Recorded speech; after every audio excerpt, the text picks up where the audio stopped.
Assalamualaikum warahmatullahi wabarakatuh. Salam Historia. Apa kabar Historia muda? Sudah siap untuk belajar hari ini? Pada pembelajaran kali ini kita akan membahas tentang respon internasional terhadap proklamasi kemerdekaan Indonesia. Wah, kayaknya seru banget ya. Mari kita simak tayangan videonya. Proklamasi. Kami, bangsa Indonesia, dengan ini menyatakan kemerdekaan Indonesia. Hal-hal yang mengenai pemindahan kekuasaan dan lain-lain diselenggarakan dengan cara saksama dan dalam tempo yang sesingkat-singkatnya. Jakarta, 17 Agustus 1945, atas nama bangsa Indonesia, Soekarno, Hatta. Nah, sudah lihat kan tayangan video tadi?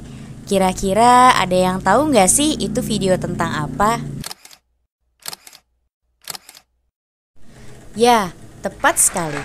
Itu adalah video animasi pembacaan naskah proklamasi oleh Insinyur Soekarno, Presiden pertama Republik ini. Peristiwa paling penting yang menjadi tolak ukur telah resminya Indonesia berdiri sebagai sebuah negara.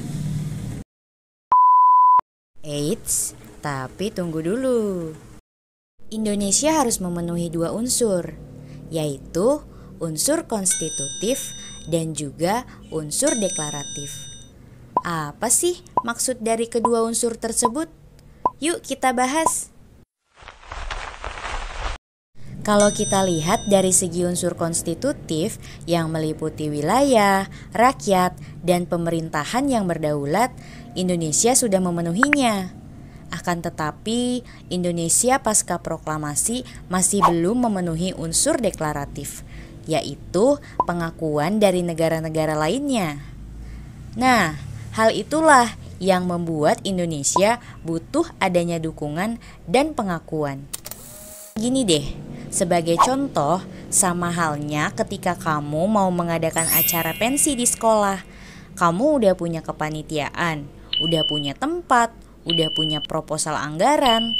Tapi kalau acara kamu yang udah siap 70% itu nggak dapat pengakuan atau persetujuan dari pembina, kepala sekolah, atau pihak-pihak yang berkepentingan memberikan izin, maka semuanya akan sia-sia Historia muda.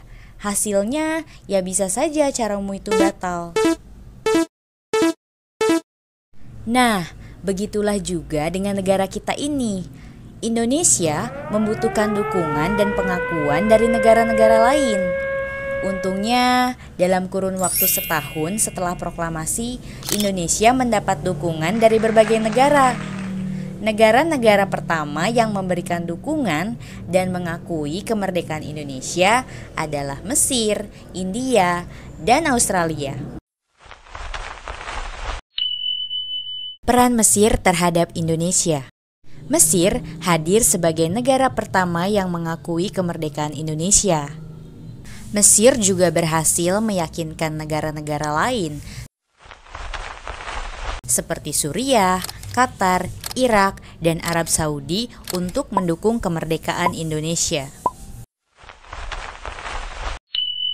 Peran India terhadap Indonesia. Pada tahun 1946, Indonesia melakukan diplomasi beras dengan India. Indonesia mengirim bantuan sebesar 500.000 ton beras kepada India yang saat itu sedang mengalami krisis pangan akibat penjajahan Inggris. Nah, kamu tahu nggak Historia muda? Sebenarnya, diplomasi yang dilakukan oleh Sultan Syahrir ini lebih bersifat politis. Kenapa coba? Karena dengan peran Indonesia kepada India, India menjadi salah satu negara di Asia yang terus gencar menyuarakan perjuangan kemerdekaan bangsa Indonesia. Wah, pinter banget ya. Kemudian, India memprakarsai diadakannya Konferensi Inter-Asia atau Konferensi New Delhi pada 20-25 Januari 1949. dan yang memprakarsai adalah Pandit Jawaharlal Nehru. Bahkan nih ya, historia muda, India sampai mengirimkan pesawat untuk menjemput delegasi Indonesia, yaitu Haji Agus Salim. Gak tanggung-tanggung nih historia muda, konferensinya sendiri bahkan dihadiri oleh 13 negara, seperti Arab Saudi, Ethiopia, Burma, Iran, Irak, Australia, Afghanistan, Selandia Baru, Yaman, Sri Lanka, Nepal, Republik Rakyat Tiongkok, dan Muang Thai. Lalu, apa sih hasil dari konferensi Inter-Asia ini? Hayo, ada yang tahu nggak? Hasilnya ini disampaikan kepada Dewan Keamanan PBB atau DKPBB oleh Nehru. Kemudian DKPBB mengeluarkan resolusi pada 28 Januari 1949 sebagai tindak lanjut dari hasil konferensi New Delhi. Apa saja sih itu? 3 pokok resolusi Dewan Keamanan PBB. 1. Segera melakukan gencatan senjata. 2. Pembebasan semua tawanan politik Republik Indonesia dan mengembalikan pemerintahan Republik Indonesia ke Yogyakarta. Dan yang ketiga, mengadakan perundingan di bawah pengawasan UNCI atau pengganti KTN yang memiliki wewenang meliputi A. Memprakarsai perundingan dengan wakil-wakil daerah di Indonesia guna membentuk pemerintahan sementara atau interim government selambat-lambatnya 15 Maret 1949. B. Menyelenggarakan pemilihan umum untuk memilih Majelis Konstituante sebelum terbentuknya Republik Indonesia Serikat. C. Penyerahan kedaulatan terhadap Republik Indonesia Serikat selambat-lambatnya pada tanggal 1 Juli 1949. Oh iya, India juga mengecam agresi militer 2 yang dilakukan Belanda terhadap Indonesia loh. Peran Australia. Secara geografis, Indonesia sangat berdekatan dengan Australia. Hal itulah yang membuat Australia ikut terlibat dalam menyuarakan dukungan kemerdekaan Indonesia.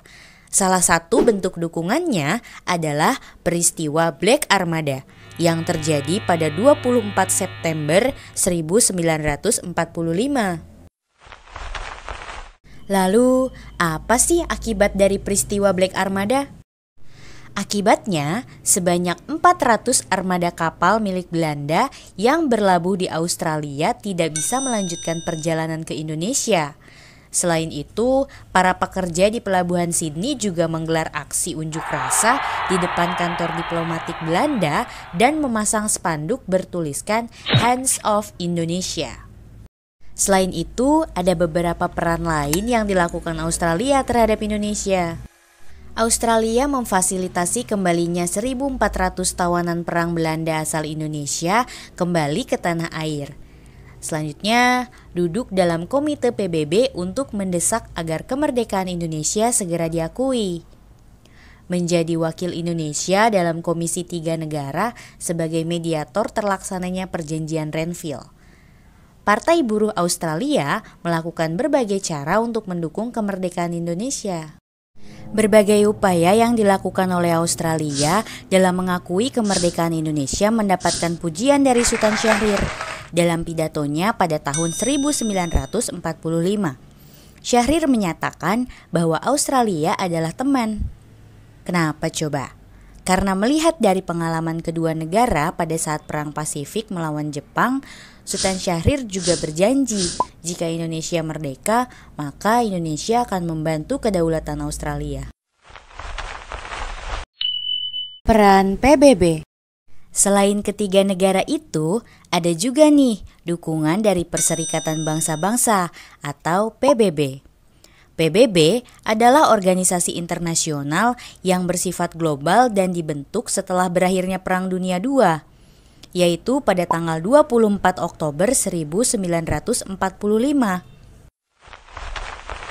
Pelopor dari berdirinya PBB adalah Amerika Serikat, Inggris, Rusia, Prancis, dan Republik Rakyat Tiongkok. Sejak PBB didirikan, lembaga ini konsisten mendukung Indonesia sebagai negara yang merdeka. Beberapa bukti dukungan PBB terhadap Indonesia adalah: pada tanggal 1 Agustus 1947, PBB meminta kedua belah pihak melakukan gencatan senjata dan menyelesaikan perundingan. Pada tanggal 4 Agustus 1947, PBB memberlakukan pemberhentian permusuhan oleh Komisi Konsuler. Setelah agresi militer 1, Dewan Keamanan PBB membentuk Komisi Jasa Baik atau Komisi 3 Negara demi terlaksananya perundingan Renville. Pemerintah Republik Indonesia mengutus Lambertus Nicodemus Palar sebagai wakil tetap Republik Indonesia pertama di PBB. Ia berperan besar dalam usaha mendapatkan pengakuan internasional kemerdekaan Indonesia. Setelah agresi militer 2, Dewan Keamanan PBB membentuk UNCI, United Nations Commission for Indonesia, untuk menggantikan KTN yang dianggap gagal demi terlaksananya perundingan Rumroyen. Indonesia kemudian menjadi anggota PBB yang ke-60 pada 28 September 1950. Nah, itu dia Historia Muda, bentuk-bentuk dukungan yang diberikan oleh beberapa negara terhadap kemerdekaan Indonesia. Sebenarnya masih banyak lagi nih yang bisa kamu tahu tentang upaya dukungan negara-negara terhadap perjuangan kemerdekaan Indonesia. Mau tahu lebih lanjut? Yuk kita cari tahu di buku teks yang sudah kalian punya, dan juga kalian bisa cari sumber lain di internet. Terima kasih. Assalamualaikum warahmatullahi wabarakatuh. Salam Historia.